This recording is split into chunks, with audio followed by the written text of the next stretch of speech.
After my husband passed away, my sister revealed that her child's father was actually my husband, and she demanded half of the inheritance. I didn't believe her until I saw what she had to show. I stood in my sister's cramped apartment, surrounded by pastel balloons and the sticky smell of grocery store cake, wondering how I'd managed to show up at all.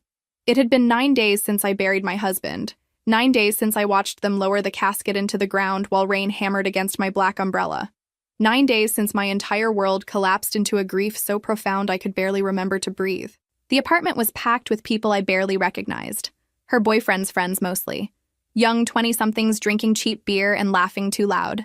My nephew sat in his high chair, face covered in blue frosting, chubby hands grabbing at everything within reach, completely oblivious to the fact that his first birthday party would become the day everything in our family shattered beyond repair.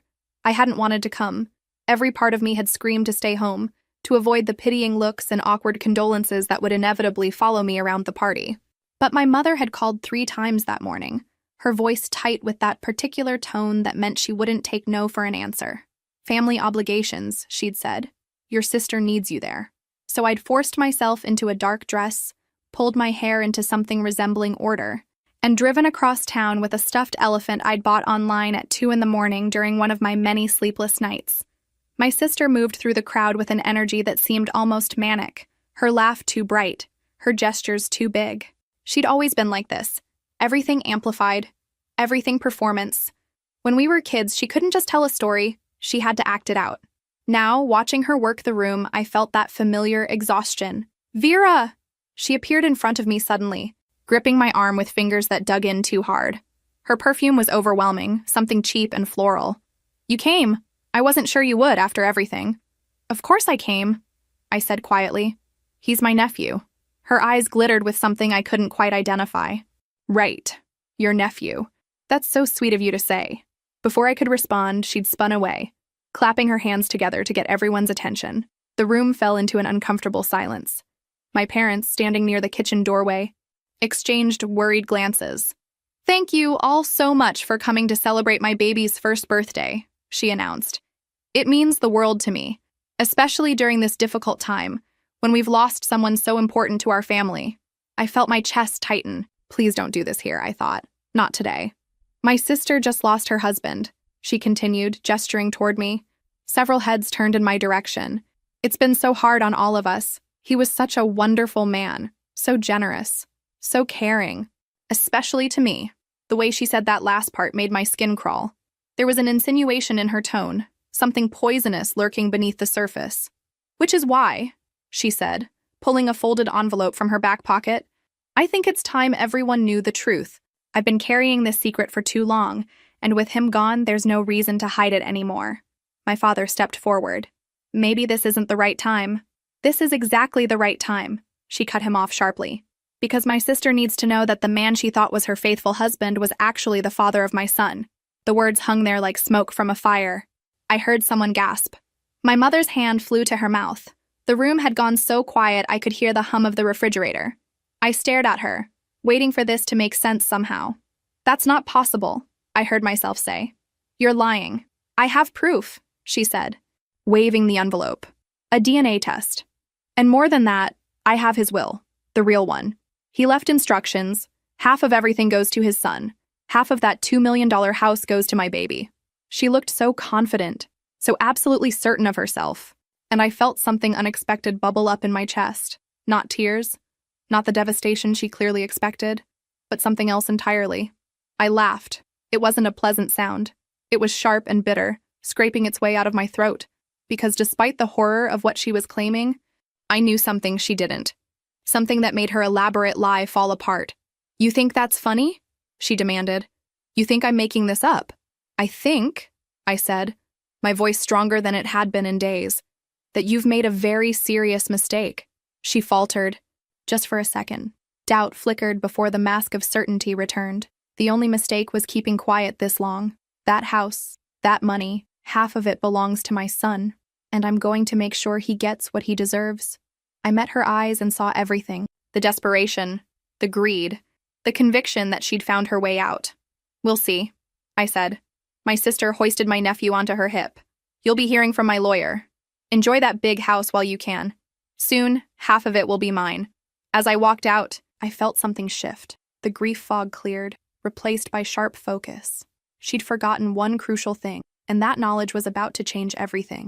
I met him 12 years ago at a charity auction, back when I still believed in fate and serendipity, and all those romantic notions that feel foolish now. The event was one of those overcrowded affairs where local professionals pretended to care about literacy, while really just networking and drinking overpriced wine. I'd gone with a colleague who ditched me within 15 minutes. I was standing alone, studying a donated painting of a lighthouse that I had absolutely no intention of bidding on, when he appeared beside me. "It's terrible, isn't it?" he'd said, offering me a glass of champagne with a smile that seemed genuinely warm. "Absolutely awful," I'd agreed. "But admitting that feels wrong at a charity event." "I won't tell if you don't." We spent the rest of the evening talking, ignoring the auction and speeches. He was a corporate lawyer, he told me, specializing in contract negotiations. The work was boring but paid well. I told him about my marketing job, about the campaign that was slowly driving me insane. We talked about books and terrible movies and whether the city's new downtown development was visionary or just gentrification. By the end of the night, I had his number and a date scheduled for that weekend. Within 6 months, we'd moved in together. Within a year, we were married in a small ceremony at a botanical garden. Nothing extravagant. That wasn't who we were. We bought the Victorian house 2 years after we married. It had been a foreclosure, a complete disaster of peeling paint and rotting floorboards. But he'd seen the potential immediately. We spent weekends stripping wallpaper and refinishing hardwood floors. He learned to tile bathrooms from online videos. I developed a talent for choosing paint colors that actually worked together. The house became our shared mission. We turned the third bedroom into my home office. We renovated the kitchen with pale blue cabinets and butcher block counters. We planted rose bushes along the front fence and installed a porch swing where we'd sit on summer evenings. It was a good life. Stable, comfortable, happy. Or at least, that's what I believed. The problem started 3 years into our marriage when we began trying for a baby. The first year felt casual, almost fun. When nothing happened, we saw a doctor. Tests revealed I had endometriosis. The doctor recommended IVF, said our chances were good. The first round failed, so did the second. The third time, I got pregnant, carried for 6 weeks, and then miscarried on a Tuesday morning while he was in a meeting downtown. I called him from the emergency room bathroom, and he left immediately. He held my hand while the doctor confirmed what we already knew. The fourth round was our last attempt. We'd spent close to $80,000 by that point, emptied our savings, took out a loan against the house. The emotional toll was worse than the financial one. Every injection, every appointment, every 2-week wait felt like torture. When that final test came back negative, we'd both known we were done. We spent months grieving the future we'd imagined. The nursery we'd never decorate, the parent-teacher conferences we'd never attend, the chaos of family life that would never be ours. It felt like mourning a death, except the person we were mourning had never existed.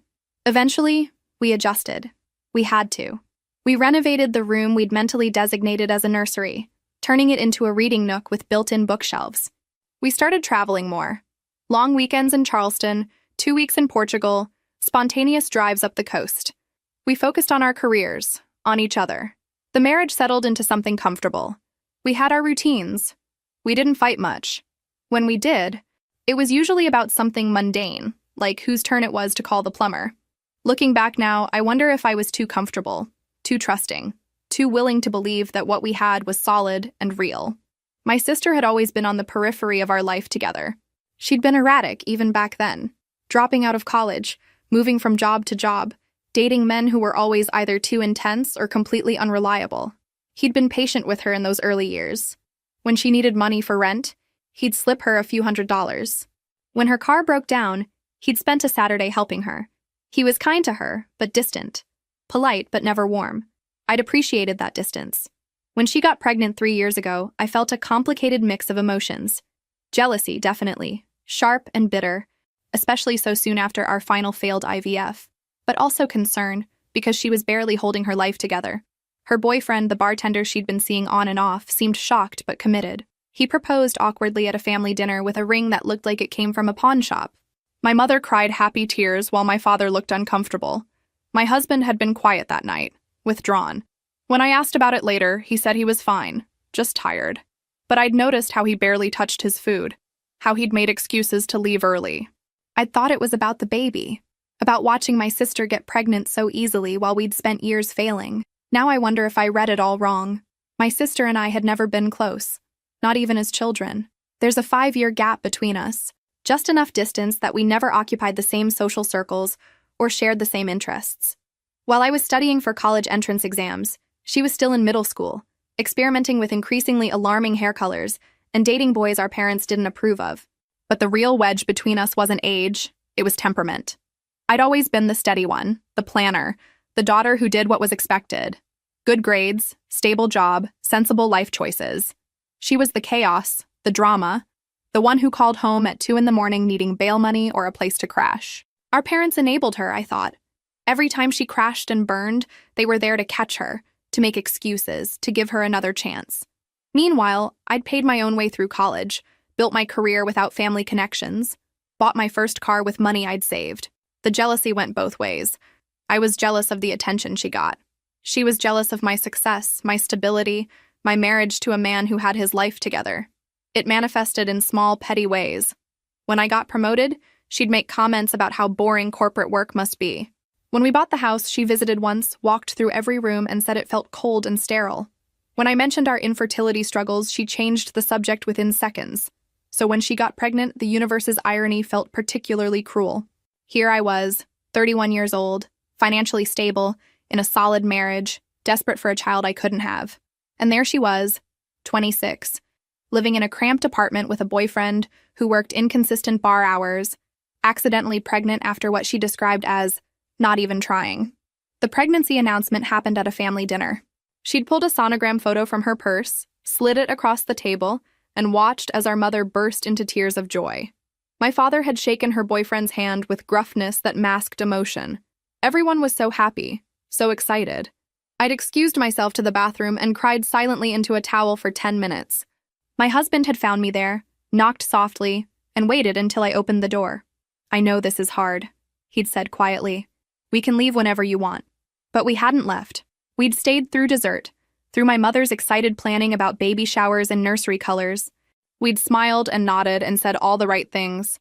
On the drive home, neither of us spoke. When we got to the house, he'd gone straight to his office and closed the door.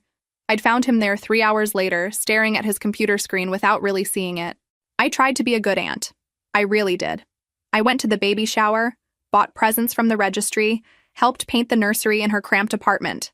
When the baby was born, I visited the hospital, held the tiny wrinkled thing, and felt my heart simultaneously break and expand. But my husband didn't visit the hospital. He sent flowers and a card, made excuses about work being busy, about not wanting to intrude. My mother had frowned at his absence, but I'd defended him, said he was giving them space. Looking back, I should have questioned that. Should have wondered why a man who'd been so eager to become a father suddenly wanted nothing to do with his infant nephew. But I'd assumed it was the same pain I felt, that seeing the baby was a reminder of what we'd lost. As the baby grew, the dynamic only got stranger. My sister started calling me constantly, asking if I could babysit, help with doctor's appointments, pick up diapers on my way over. She treated me like a built-in support system, and I went. Not because I particularly enjoyed spending time with her, but because I loved my nephew. He was sweet and smiley, reaching chubby hands toward my face, laughing at peekaboo games. My husband never came with me on those visits. If I suggested bringing him along, he'd suddenly have work to catch up on, calls to make, errands to run. The few times my sister brought the baby to our house, he'd stay in his office, only emerging briefly to say hello before retreating. "He's just not a baby person," my sister had said once, bouncing the baby on her hip in our kitchen. But there was something in her tone, something almost smug that made my skin prickle. "He wanted to be a father," I'd said defensively. Right. She'd adjusted the baby's outfit, not meeting my eyes. But wanting to be a father and actually dealing with kids are different things. The comment had stung. I'd asked her to leave shortly after. There were other strange moments, too. Times when she'd show up at our house unannounced, always when she somehow knew my husband was home. Times when I'd catch them talking in hushed voices that stopped the moment I entered the room. At a family barbecue last summer, I'd gone inside to refill drinks and came back to find them standing close together near the fence, her hand on his arm, both of them looking intense about something. When they noticed me, they'd jumped apart. "Just talking about the baby," she'd said quickly. He was asking about his development milestones. But he'd never asked me about those things. The whole interaction felt off, staged. That night, lying in bed, I'd rolled over to face him. Is something going on with my sister? What do you mean? His voice in the darkness sounded carefully neutral. You guys have been talking a lot lately. Acting weird? She's your sister. I'm trying to be supportive. It was the right answer. The answer I wanted to hear. So I'd let it drop, tried to sleep, tried to ignore the nagging feeling that something wasn't quite right. The first real warning sign came 3 years ago, at a dinner that should have been ordinary. We'd invited my sister over because my mother had been pestering me about spending more time with her, about being a better sister. My sister was between boyfriends at the time, going through what my mother called a rough patch. We'd made pasta, nothing fancy. She showed up an hour late, smelling like she'd stopped at a bar first, carrying a bottle of cheap wine that was already half empty. She wore a dress that seemed too tight, too low cut for a casual family dinner, but that was typical for her. Dinner started normally enough. We talked about surface things, her latest job at a salon, my current work project, house renovations we were planning. She drank most of the wine herself, refilling her glass faster than keep up. By the time we'd finished eating, her words were starting to slur slightly. I'd gotten a call from my office around 8, a crisis with a client campaign that needed immediate attention. I took it in the other room, pacing while I tried to manage the situation. The call lasted maybe 20 minutes. When I came back, something had shifted. My husband was standing in the kitchen, gripping the counter edge with white knuckles. My sister was leaning against the refrigerator, her expression oscillating between defiant and hurt. The air felt thick, charged with something uncomfortable. What happened? I asked, looking between them. My sister pushed off the refrigerator, grabbing her purse. Nothing. I should go. No. Wait. My husband's voice was tight, controlled in a way that meant he was working hard to stay calm. I think Vera needs to know what just happened. My sister's eyes flashed. Don't be dramatic. It was a joke. It wasn't a joke. He turned to me, and I saw something in his face I'd never seen before. A kind of careful, practiced concern that felt almost scripted. While you were on the phone, your sister made some inappropriate comments. And then she tried to kiss me. The words hung there, impossible to process. I looked at my sister, waiting for her to deny it. Instead, she laughed bitterly. Oh, please. You're making it sound like I attacked you. I made a comment about you looking good. Is that a crime? You told me my wife didn't appreciate me, he said evenly. You said you'd noticed how distant we'd been lately. And then you touched my chest and tried to kiss me. I was drunk. She threw her hands up. I'm obviously drunk. It didn't mean anything. I felt something cold settle in my stomach. You need to leave. Vera. Leave. Now. She'd grabbed her things and stormed out, slamming the door hard enough to rattle the pictures on the wall. My husband and I had stood in the kitchen, the tension slowly draining from the room. I'm sorry, he'd said finally. I didn't want to make things worse between you two, but I thought you should know. You did the right thing. I'd moved to him, put my arms around him. Thank you for telling me. But even then, something felt off about the whole thing. The timing of his revelation, the way he'd laid out the story so clearly, it felt rehearsed, like he'd been practicing what to say. But I'd pushed that feeling down, buried it beneath my anger at my sister. In the weeks that followed, there were text messages. She'd send them late at night, apologizing, making excuses, then getting angry when he didn't respond the way she wanted. He showed me every message, kept the phone between us on the couch, maintained complete transparency. She's spiraling, I'd said, reading through another rambling message. I think she might need help, professional help. There were other incidents too.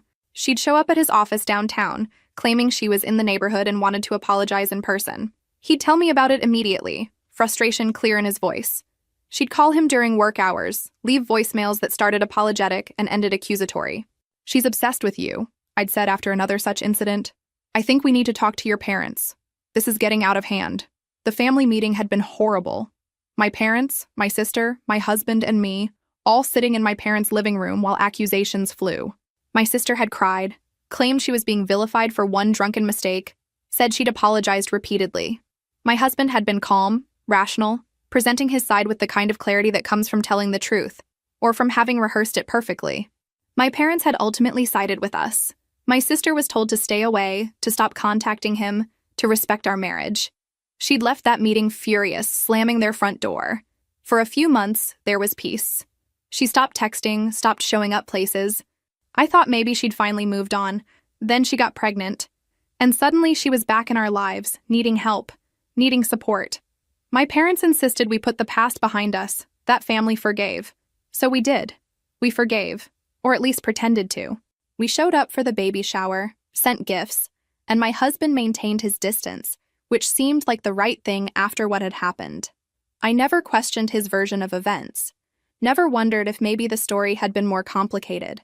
I trusted him completely.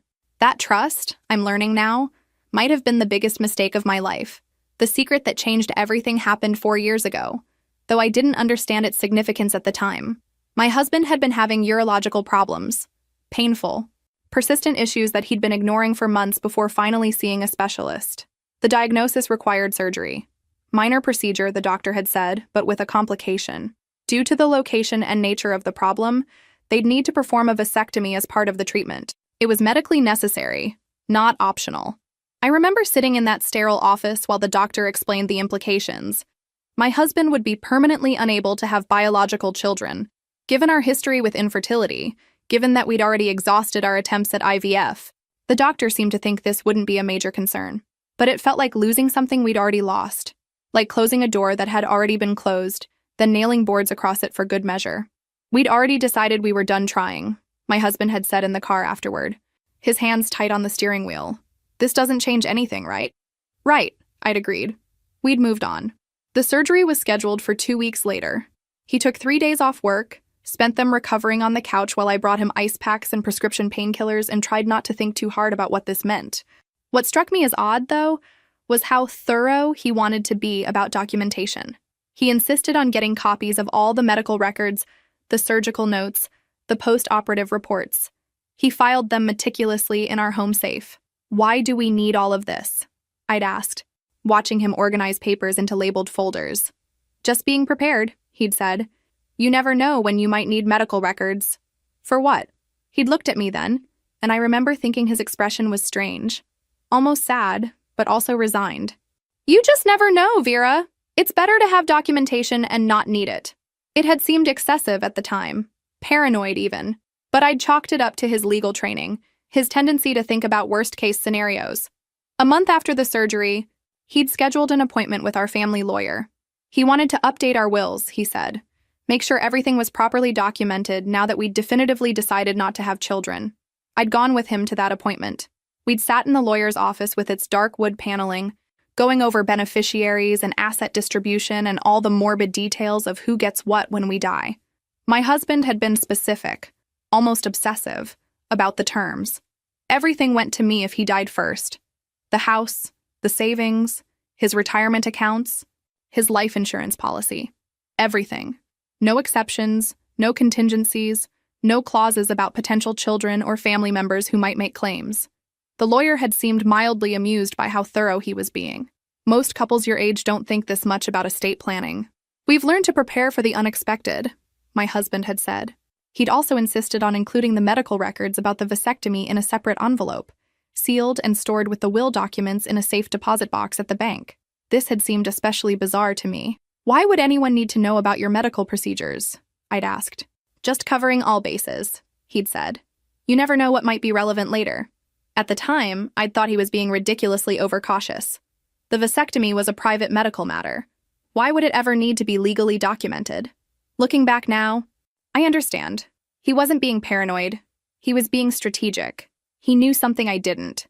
He understood that there might come a time when proving he couldn't father a child would be crucial, when those medical records would be the only thing standing between me and someone trying to claim what was rightfully mine. The timing of it all makes sense now, in a horrible way. This was a year before the dinner where my sister supposedly made advances on him. 2 years before she got pregnant. He was already preparing, already building a paper trail. But protecting us from what? Exactly? From my sister's future claims? Did he suspect even then that something might happen between them? Or did he know something was already happening? The medical records sit in that safe deposit box right now, along with his meticulously organized will and a sealed letter he'd left for me. I haven't opened that letter yet. Haven't had the courage to read whatever final words he wanted me to know. But I know what those medical records say. I know what they prove. That vasectomy, performed 4 years ago, makes it biologically impossible for my husband to be the father of my nephew, who was conceived 2 years later. My sister can claim an affair. She can produce text messages and photos and whatever proof she has. She can stand up in front of our entire family and declare that they were together. But she can't change biology. She can't make his body do something it was physically incapable of doing. And that's the one fact that destroys her entire claim. The irony isn't lost on me. The procedure that felt like losing our last chance at parenthood, that's the very thing that's going to save me from losing everything to my sister's lies. Or are they lies? That's the question that keeps me up at night now. The affair might have been real, but the baby? That part, at least, is impossible. And impossible is the one thing even my sister's manipulation can't overcome. What I didn't realize at the time was just how thoroughly my husband had prepared for this exact scenario. It wasn't until after his death, when I finally opened that safe deposit box, that I understood the full extent of his planning. The box contained more than just medical records and a will. It held a complete documentation package, meticulously organized in labeled folders with dates and descriptions. Everything had been categorized, cross-referenced, stored with the kind of precision that spoke to his legal training. There were screenshots of text messages from my sister, printed and dated. Not all of them. He'd been selective, keeping only the ones that showed a pattern. The late-night messages after the dinner incident. The ones where she'd apologized, then gotten angry, then apologized again. The ones where she'd made veiled references to feelings he supposedly didn't return. He'd also kept a diary, but not a traditional one. It was more like a legal log, entries made sporadically over the course of 2 years. Brief, factual descriptions of interactions with my sister. June 15th, appeared at downtown coffee shop during morning break. Claimed coincidence. Conversation lasted 8 minutes before I left. August 3rd, called office line directly. Asked about legal advice regarding lease. Redirected to public legal aid resources. September 22nd, showed up at house while Vera was at work conference. Said she needed to talk about family situation. Did not let her inside. Conversation on porch lasted 12 minutes. The entries were clinical, emotionless, the kind of record-keeping someone does when they're building a case, or protecting themselves from accusations they know might be coming. But the most damning evidence, or the most protective, depending on how you looked at it, was a separate sealed envelope labeled, "In the event of paternity claims." Inside were copies of the vasectomy medical records, including the surgeon's notes, the pathology report, and a letter from his doctor explicitly stating that the procedure made him permanently sterile. There was also a second medical document dated from 8 months after the surgery, a fertility test confirming 0 sperm count. He'd gone back to have it verified, to have concrete proof that the procedure had been completely successful. He'd thought of everything. The legitimate will was there too, properly notarized and registered, leaving everything to me without exception. The language was clear and specific. All assets, including the house currently valued at approximately $2 million, all bank accounts, all investments, all personal property, to his wife Vera, exclusively. There was no mention of potential children, no contingency clauses for unknown heirs, no ambiguous language that could be twisted or reinterpreted. At the bottom of the box, underneath all the official documents and organized evidence, was a personal letter, cream-colored envelope, my name written in his distinctive handwriting. I'd held it for a long time that day, sitting in the bank's private viewing room, trying to decide if I was ready to read it. I wasn't. I'd put it back, closed the box, told the bank employee I needed more time, but I'd taken photographs of everything else. The medical records, the will, the diary entries, the text messages. I'd sent them all to my phone, backed them up to cloud storage, made sure I had multiple copies. Because even in my grief, even in my shock at discovering this level of preparation, I understood what my husband had done. He'd built an impenetrable legal defense, not just for himself, but for me. Every document in that box served a dual purpose. On one hand, it protected him from accusations. If my sister ever claimed he was the father of her child, here was irrefutable medical proof that he couldn't be. If she claimed an affair, here was his meticulous record of her pursuing him, of him maintaining boundaries. On the other hand, it protected me from losing everything. The will ensured no one could claim my assets. The medical records ensured no one could claim paternity. The diary established a pattern of harassment rather than mutual relationship. But there was something else in that documentation, something I couldn't quite put my finger on. An excessive thoroughness that went beyond simple caution. Why document so much if the medical records alone proved paternity was impossible? Why keep the diary if he had nothing to hide? Unless he did have something to hide. Unless the affair my sister claimed actually happened, and all this documentation wasn't about preventing false accusations, it was about managing true ones. Maybe he'd known an affair was coming, Or maybe it had already started. Maybe he understood that one day my sister would make her move, would try to claim what wasn't hers, and he wanted to ensure that even if she proved they'd been together, she couldn't prove the one thing that mattered most. The vasectomy became his insurance policy. He could have the affair, could do whatever he wanted because biology would always be his alibi. It was brilliant, in a horrible way. Calculating and careful and completely thorough. He'd protected me, yes, but he'd also protected himself. From consequences, from responsibility, from having to face what he might have done. And now he was gone, leaving me with this box full of evidence that answered some questions, but raised so many more.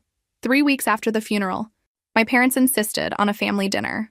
A chance to talk, they said, to work through the shocking claims my sister had made at the birthday party, to find some path toward resolution before lawyers got involved. I arrived at their house with copies of the will from the safe deposit box, ready to prove my sister's document was a forgery. I had my lawyer's number saved in my phone. I felt confident, almost calm. I knew something she didn't. My sister arrived 20 minutes late, carrying a leather portfolio that looked expensive. Too expensive for someone who could barely afford her cramped apartment. She wore a dress I'd never seen before, her hair professionally styled. She looked like someone who'd just come from a business meeting. "Thanks for agreeing to meet," she said, sitting down at the table like she was chairing a board meeting. "I know this has been difficult for everyone." "You made it difficult," my father said gruffly. "Making those accusations at your son's birthday party, in front of everyone. I made them because they're true." She opened the portfolio, pulling out papers. "And I have proof, real proof, not just a DNA test and a will." I felt my stomach tighten, but kept my voice steady. "Whatever you have is irrelevant. I have the legitimate will, properly notarized and registered. Your document is a forgery." She smiled then, and it wasn't the smile of someone who'd been caught. It was the smile of someone holding all the cards. "The will might be fake," she admitted casually. "I'll be honest. I panicked after he died. Thought maybe he'd left something for our son, tried to create documentation that should have existed. That was stupid of me. But the affair? That was real." She slid a photo across the table. My hands shook as I picked it up. It was my husband and my sister, sitting close together in what looked like a restaurant booth. His arm was around her shoulders. She was leaning into him, laughing. They looked comfortable together. Intimate. "That's from 8 months ago," she said. "We went to that little Italian place on the east side, the one you always said was too far to drive to." My mother made a small sound, something between a gasp and a sob. "That could be innocent," I said, but my voice sounded hollow. "You could have run into each other. There are more." She pulled out another photo, then another. My husband and my sister walking together through a park, sitting in his car, visible through the windshield, standing close outside what looked like a hotel. My father pushed his chair back from the table. "This isn't possible." "It would. It did." She reached into the portfolio again, pulling out a phone. Not her regular phone. This one was older, a basic model. "And I can prove it." She unlocked it and turned the screen toward me. Text messages filled the display, conversations between two numbers I didn't recognize. But I recognized the writing style, the particular way my husband phrased things. "I miss you already. Last night was incredible. Can't stop thinking about you. When can I see you again?" "She's at that conference in Atlanta until Friday. We could have the whole weekend." That last one made my vision blur. I'd been at a conference in Atlanta 7 months ago. 3 days of presentations. I'd called him every night. Told him I missed him. Looked forward to coming home. And while I was gone, he'd been making plans with my sister. "Keep scrolling," she said. Her voice almost gentle now. Almost pitying. I didn't want to scroll. But my fingers moved anyway, swiping through conversation after conversation. Plans to meet. Complaints about having to hide. Declarations that this was real. That what they had mattered. "This is the phone he used to contact me," my sister explained. "He kept it in his desk at work, brought it home sometimes when he knew you'd be out." We were careful. I looked up at her, and I saw something in her face I hadn't expected. Not triumph. Something closer to sadness. "Why?" It was all I could manage to say. She shrugged, and the casual gesture felt like another knife. "It just happened." Started as texting after that dinner where I supposedly threw myself at him, except that's not really what happened. We'd been flirting for months before that. The dinner was just when it became physical. "You're lying." "I'm not. Look at the dates on these messages. They start 4 months before that dinner." She leaned back. "That whole story he told you? About me trying to kiss him while you were on the phone?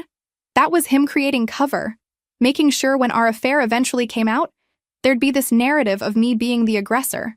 The diary, the documentation, the careful record-keeping. It all made horrible sense now. The affair was real, my mother said quietly. For 2 years, my sister confirmed. On and off, whenever we could manage it. He loved me. Maybe not enough to leave Vera, but enough to keep coming back.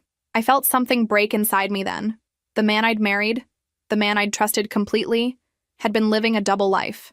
While I'd been making him coffee every morning, believing in our marriage, he'd been sleeping with my sister. So, the baby, my father started, is his, my sister finished. Has to be. We were together constantly around the time I got pregnant. I stood up from the table. I need to leave. Wait. My sister's voice stopped me. That house, that money, half should go to his son. That's only fair. I turned back, and I felt something cold settle in my chest. We'll see, I said quietly, because she'd just made a critical mistake. She'd proven the affair was real, but in doing so, she'd assumed something that wasn't necessarily true. She'd assumed that affair meant paternity. I didn't remember driving home from my parents' house that night. One moment I was standing in their dining room, staring at photos of my husband with my sister, and the next I was sitting in my driveway, engine still running, unable to make myself go inside. The house we'd renovated together. The house where we'd made plans and dreamed about the future. Every room held memories that were now contaminated, poisoned by what I'd learned. I finally went inside around midnight, walked through rooms that felt unfamiliar, despite having lived there for years. The kitchen where we'd cooked together, the living room where we'd watched movies on Friday nights, the bedroom where I'd slept beside a man I thought I knew. I'd been grieving for a person who never existed. The faithful husband, the man who'd stood by me through infertility treatments, who'd held my hand through miscarriages. That man was a fiction, a performance he'd maintained while secretly carrying on with my sister. I couldn't sleep, couldn't eat. For 3 days, I barely moved from the couch, cycling through every interaction I could remember, looking for signs I'd missed. The times he'd worked late, the weekend he'd gone to that work conference that now, thinking back, I wasn't sure had ever really happened. How many times had I been in that Atlanta hotel room, calling to say goodnight, while he was making plans to spend the weekend with her? In our house? In our bed? My mother called repeatedly. My father texted, asking if I was okay. I didn't respond. What was there to say? The photos kept replaying in my mind. The easy intimacy between them, the way they looked comfortable together. My sister had been right about one thing. He'd loved her. Maybe not enough to leave me, but enough to keep choosing her. Again and again, for 2 years. I thought about the barbecue where I'd caught them standing close together, her hand on his arm. I'd asked him about it that night, and he'd lied so easily. How many other times had he lied? How many conversations had been complete fiction? The diary entries in the safe deposit box took on new meaning now. Those clinical, factual descriptions of my sister showing up places, they weren't documentation of harassment. They were documentation of an affair, carefully worded to sound innocent. Appeared at downtown coffee shop really meant they'd planned to meet there. Conversation on porch lasted 12 minutes was probably a fight about when they could see each other next. He'd been so smart about it, so careful. Every interaction documented in a way that made him look like the victim. The perfect cover story. And I'd believed it. Defended him. Took his side against my own sister. On the 4th day, I finally showered. Forced myself to eat something. My lawyer had left 2 voicemails asking about next steps. I couldn't bring myself to call back. What was I fighting for anymore? A house full of lies? Money that represented years of a marriage built on betrayal? Maybe my sister was right. Maybe she deserved half. She'd given him something I couldn't. A relationship without the weight of infertility, without the grief and disappointment. She'd been the escape from our complicated reality. I was sitting in the reading nook we'd built where the nursery should have been, looking out at the rose bushes he'd planted, when something shifted. A small, hard knot of anger that had been growing beneath the grief suddenly surfaced. My sister had slept with my husband for 2 years, had come to our house, sat at our table, held her baby while looking me in the eye and pretending to be family. She'd watched me grieve, watched me struggle with infertility, watched me put my life back together, and the whole time she was sleeping with him. And now she wanted half of what I had left, wanted to profit from her betrayal, to use the child she'd conceived while destroying my marriage as leverage to take my home. The rage was clean and sharp, cutting through the depression like a knife. My husband had betrayed me. Yes. He'd lied and cheated and lived a double life. But he was dead. I couldn't confront him, couldn't make him face what he'd done. But my sister was very much alive. And she'd made a critical error in her planning. She'd assumed the affair meant paternity. Assumed that because they'd been sleeping together, the baby must be his. It was a logical assumption, given the circumstances. But assumptions don't hold up in court. And biology doesn't care about logic or probability or how often people were together. I picked up my phone and finally called my lawyer back. "I need to see you," I said when he answered. "I have evidence about my husband's medical history. Something my sister doesn't know about." "What kind of evidence?" "The kind that proves her entire claim is impossible. No matter what else is true, no matter what actually happened between them, the baby isn't his, can't be his, and I can prove it." There was a pause on the other end of the line. "That changes everything." "Yes," I said, looking around the room at all the renovations we'd done together. "It does." My sister had won the affair. She'd gotten 2 years with my husband, had whatever relationship they'd built in secret. She'd taken something from me that could never be returned. But she wasn't going to take my house. Wasn't going to profit from her betrayal. Because for all his lies, my husband had left me one final gift. Medical proof that made paternity impossible. And I was going to use it. 2 days after calling my lawyer, I finally returned to the safe deposit box. I'd been avoiding it since that first visit, unable to face the documents my husband had so carefully compiled. Now I needed everything in there, not just the legal documents, but also the letter I'd been too afraid to read. The bank employee led me to the same private viewing room. I sat for a long moment before opening it, bracing myself. The medical records were on top. I pulled them out and read through them carefully this time, noting every detail. The surgical report from 4 years ago. The urologist's notes about the procedure being medically necessary. The follow-up appointment 8 months later confirming 0 sperm count. 4 years ago. My nephew had just turned 1, which meant he'd been conceived approximately 2 years ago. 2 years after the vasectomy that made my husband permanently sterile. The timeline was irrefutable. The biology was absolute. Beneath the medical records was the letter. I held it for a long time before finally opening it. "Vera," it began, "if you're reading this, I'm gone, and I'm sorry you're facing whatever comes next without me. I know I haven't been the husband you deserved. I know I've made choices that would hurt you if you knew about them. But I need you to understand that everything in this box is meant to protect you. The will is legitimate. The medical records are accurate. Whatever anyone claims, whatever accusations they make, you have proof of the truth. The house is yours. The money is yours. Everything we built together is yours. Don't let anyone take it from you. Don't let guilt or grief or family obligation make you give up what's rightfully yours. I'm sorry for the pain I've caused. But I'm not sorry for making sure you'd be protected. I loved you, Vera. In my own flawed way, I did love you." I read it 3 times, trying to find meaning between the lines. He knew about the affair. Obviously, he was part of it. He knew my sister might try to claim paternity. He knew I'd need this documentation. But what the letter didn't say was almost more revealing. No confession of the affair. No apology for the specific betrayal. Just vague acknowledgement of choices and pain without naming what he'd actually done. Even in death, he couldn't quite bring himself to be fully honest. I gathered all the medical records and copies of the will, put everything in my bag. Then I drove straight to my lawyer's office. He was a man in his 50s who'd handled our estate planning from the beginning. I'd called ahead, so he was expecting me, had blocked off his afternoon. I spread everything on his conference table. The medical records, the will, the documentation my husband had compiled. Then I told him about the family dinner, about my sister's proof of the affair, about her claim that the baby was my husband's. He listened without interrupting, occasionally making notes. When I finished, he spent several minutes reviewing the medical records, cross-referencing dates. "This is remarkably thorough," he finally said. "Your husband was very careful about documentation. Can she still claim paternity? Even with proof that they had an affair? She can claim it, but she can't prove it. These medical records are unambiguous. A vasectomy of this type, performed this long ago, with follow-up confirmation of sterility, there's no legal or medical argument that could override this evidence." He tapped the pathology report. "The affair is irrelevant to the inheritance question. She could produce 1,000 photos and it wouldn't matter. Biology is biology. So the house stays mine. Completely. The will is legitimate and properly executed. Even if the baby were his, which these records prove is impossible, your husband left explicit instructions that everything goes to you." He paused. She has no legal standing because she can't establish paternity. I felt something loosen in my chest. What happens when I show her this? I'd recommend we approach it strategically. Request a DNA test using samples from your late husband, hair from a brush, clothing he wore. Present it as fairness, as giving her a chance to prove her claim. She'll likely agree, confident in the outcome. And when it comes back negative?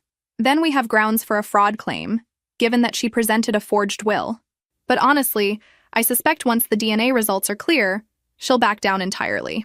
We spent another hour discussing strategy, timelines. He'd draft a formal letter proposing the DNA test. It was a trap, and we both knew it. She'd walk right into it, convinced by 2 years of an affair that paternity was guaranteed. She'd see the test as a formality, something that would finally prove she was right. She'd assume that affair meant paternity, that sleeping together automatically meant the child was his. But biology didn't work on assumptions, and her logic had one fatal flaw.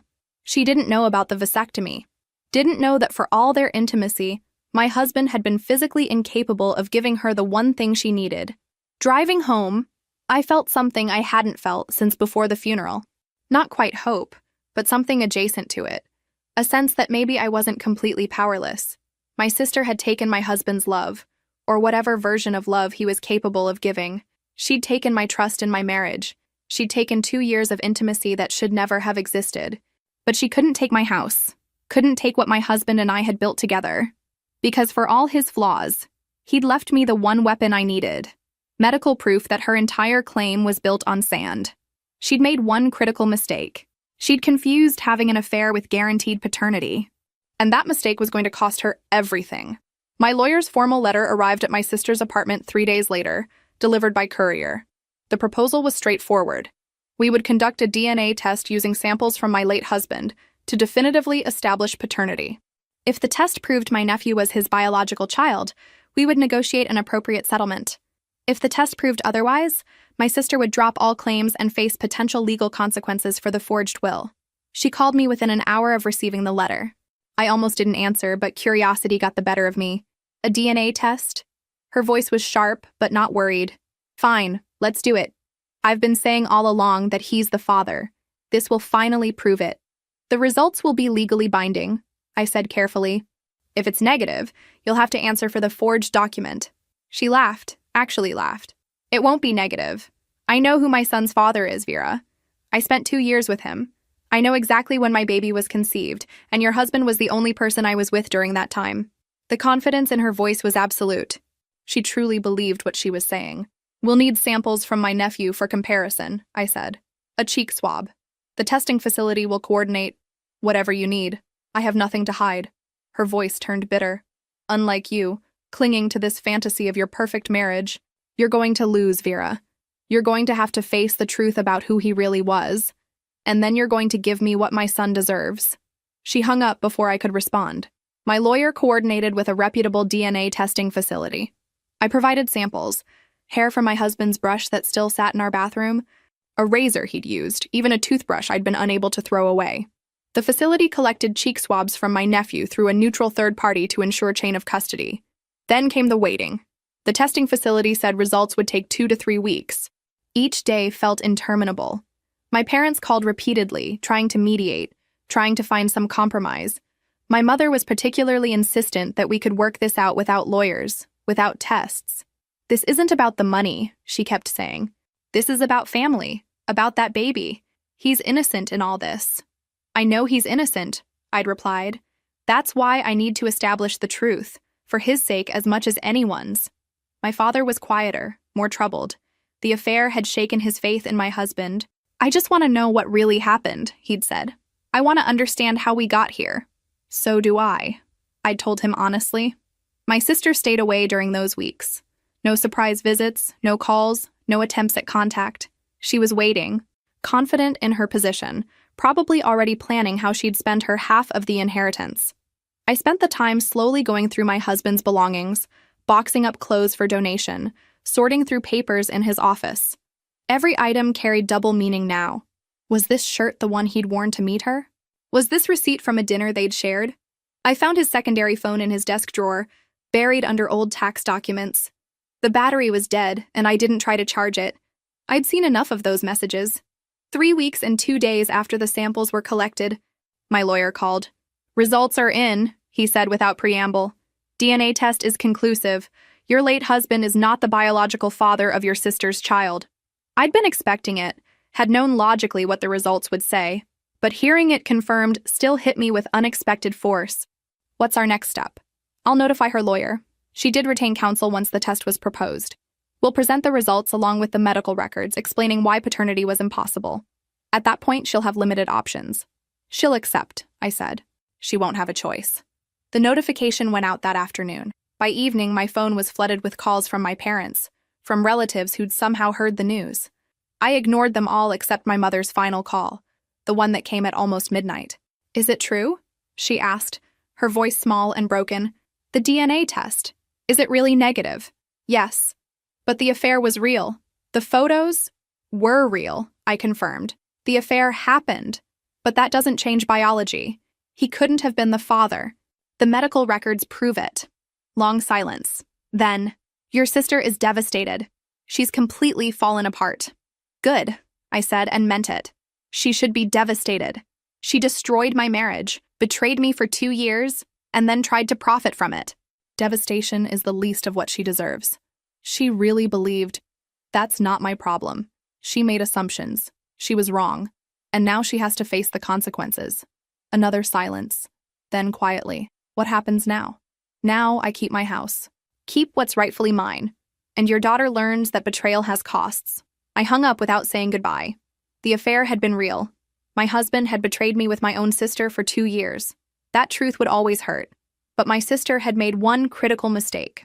She'd assumed that sleeping with my husband meant the child was his. She'd been so confident in the affair that she'd never considered the possibility that biology might have other plans. During those 2 years, she'd apparently still been sleeping with her boyfriend too. And when she'd gotten pregnant, she'd simply assumed it was the richer man. Greed and assumption had led her to forge a will, make public claims, and expose an affair that might have stayed hidden forever. And all of it for nothing, because the baby wasn't his. Had never been his. Could never have been his. The lawsuit was filed within a week of the DNA results. Fraud, forgery, attempted theft through deception. My lawyer had built an airtight case. The forged will alone was enough for criminal charges, but combined with the false paternity claim and the attempt to extract money based on that claim, my sister was facing serious legal consequences. Her lawyer tried to negotiate, suggested we settle quietly, avoid the publicity of a trial, let the family heal. But I wasn't interested in quiet settlements. "She made this public," I told my lawyer. "At my nephew's birthday party, in front of everyone. She wanted an audience for her accusations. She can have an audience for her downfall too." The preliminary hearing was held in a county courthouse on a gray Tuesday morning. My sister arrived looking nothing like the confident woman who'd presented photos at that family dinner. She looked hollow, diminished. Her lawyer stood to present their position. "My client acknowledges that the DNA test results show her son is not biologically related to the deceased. However, the relationship between my client and the deceased was real and documented. They maintained an intimate relationship for 2 years. The assumption of paternity was reasonable given the circumstances." "Reasonable doesn't make it true," my lawyer interrupted. "And the forgery charges have nothing to do with reasonable assumptions. Your client presented a fabricated legal document. That's fraud, regardless of any relationship they may have had." The judge looked at my sister. "Did you create a false will?" Long silence. Then quietly, "Yes." "Why?" She looked up, tears streaming down her face. "Real ones this time. Because I thought he was the father. I thought his son deserved something from him. The timing made sense, and we were together so much during that period, I just assumed." "You assumed," the judge repeated. "Despite being in a relationship with another man during the same time frame?" Her lawyer shifted uncomfortably. "For the biological father to be someone other than my husband, she had to have been sexually active with at least one other person during the conception window. I was seeing my boyfriend," she admitted, "but not as often. I was with him more." She gestured toward the empty chair where my husband would have sat. "I thought the baby had to be his. But you didn't verify this before forging legal documents and making public accusations." "No. And you understand that your assumption doesn't justify the forgery?" "Yes." The word was barely audible. The judge reviewed the medical records, the DNA results, the expert testimony about the vasectomy. Then she looked at my sister with something that might have been pity or disgust. "The court finds sufficient evidence to proceed with fraud charges." However, given the complexity of family circumstances, I'm recommending mediation before full prosecution. If the defendant agrees to formally withdraw all claims, make public acknowledgement of the fraud, and accept financial penalties, we may resolve this without a lengthy trial. My sister's lawyer immediately agreed to mediation. 3 weeks later, we sat in a conference room with a mediator, lawyers on both sides, and a settlement agreement that laid out exactly what would happen next. My sister would sign a formal declaration stating that she had forged the will, that her paternity claims were false, and that she had no legal or financial claims to my husband's estate. She would pay a fine of $15,000 for the attempted fraud, and she would stay away from me completely unless I initiated contact. What about family events? Her lawyer asked. I don't anticipate attending any family events where she's present, I said flatly. And if circumstances require we be in the same place, she stays on her side of the room, and I stay on mine. My mother, who'd shown up uninvited to the mediation, made a small sound of protest. This is tearing our family apart. She tore it apart, I said, not looking at her. She slept with my husband for 2 years. She watched me grieve him while knowing she'd betrayed me. She tried to take my home based on a lie. Don't talk to me about tearing families apart. My sister signed the documents without speaking, her hand shaking. When everything was finalized, she finally looked at me. I really thought he was the father, she said. The affair was real. What we had was real. I wasn't making that up. The affair was real, I agreed. And so was your betrayal. So was your decision to use that affair to try to take what didn't belong to you. The fact that you were wrong about paternity doesn't make any of that better. It just makes you stupid in addition to cruel. She flinched. Good. I wanted her to feel every word. I know you won't forgive me, she continued, voice breaking. But I need you to understand. I loved him. It wasn't just about money. I don't care, I interrupted. I don't care what you felt. You could have loved him completely, and it still wouldn't excuse what you did to me. I took nothing you really had, she shot back, anger flashing. He was already gone from your marriage. He was with me because he wanted to be. He was with you because you were easy, I said coldly. Because you were there and willing and too stupid to ask questions. He protected me even while betraying me, left me everything, documented everything. What does that tell you about how much he valued what you had together? The words hit their target. She collapsed back in her chair. We left separately. I heard later from my father that she'd called from her car, sobbing, begging them to talk to me. They'd refused, my parents finally drawing a line. What she did was unforgivable. My father told me that night. We can't support that. My sister's social circle collapsed within weeks. Word spread. People stopped returning calls. The salon let her go. She'd gambled everything on a lie built on an assumption, and she'd lost spectacularly. 6 months after the mediation, I still lived in the Victorian house that had become both my sanctuary and my prison. Every room held double memories now. The life I thought I'd lived and the reality that had existed beneath it.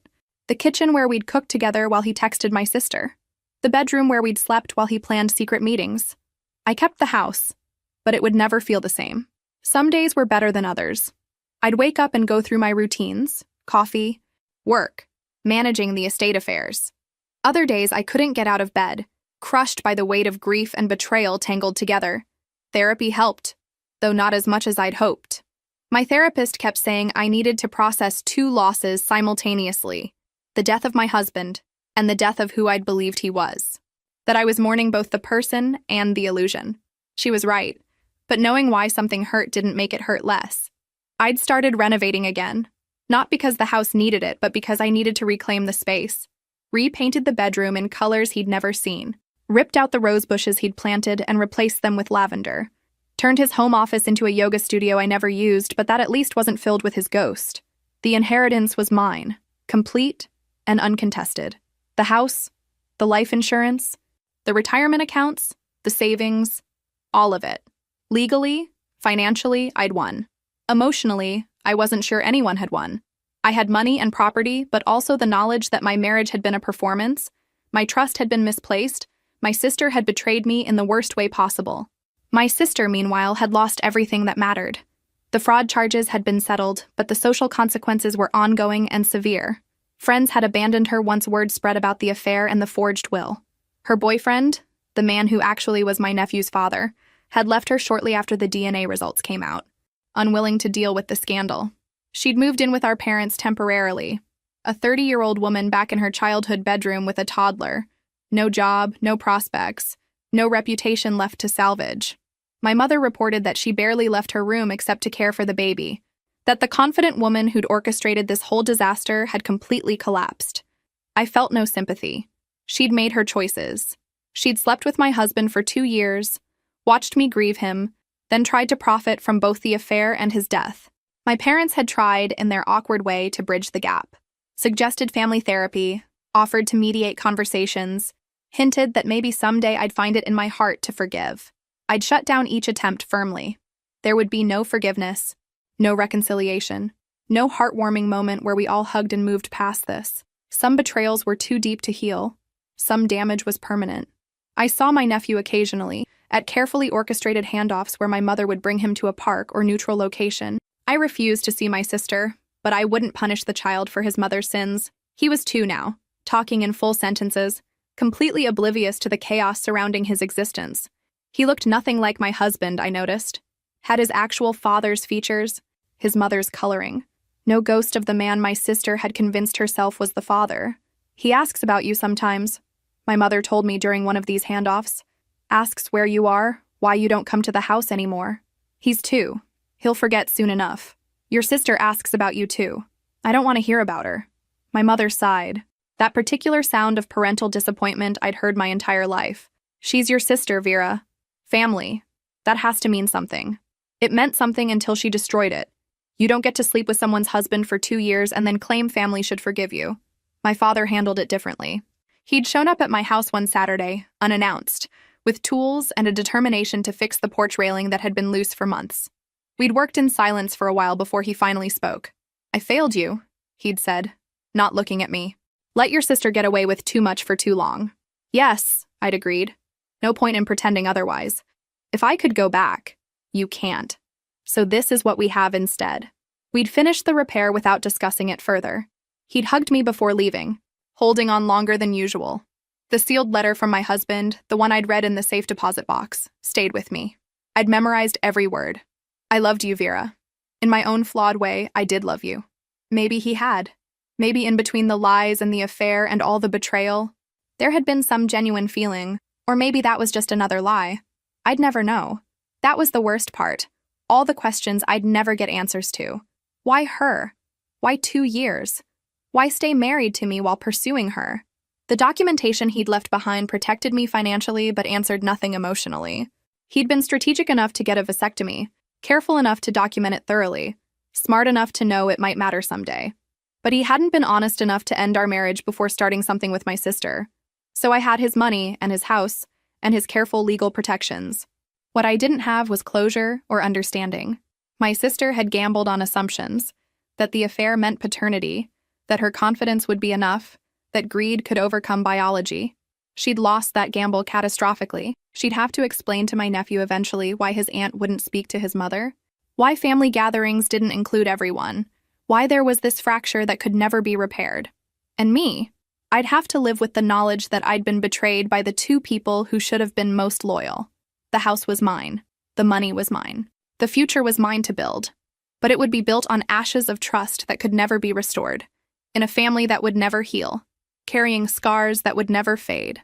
My sister had learned that greed has costs, that assumptions aren't facts, that betrayal destroys everything. I'd learned that love and loyalty weren't guarantees, that family could hurt you worse than strangers, that sometimes the only protection you have is documentation and biology and the cold comfort of being legally right even when emotionally devastated. We'd both learned our lessons. Neither of us had won, but at least I still had the house.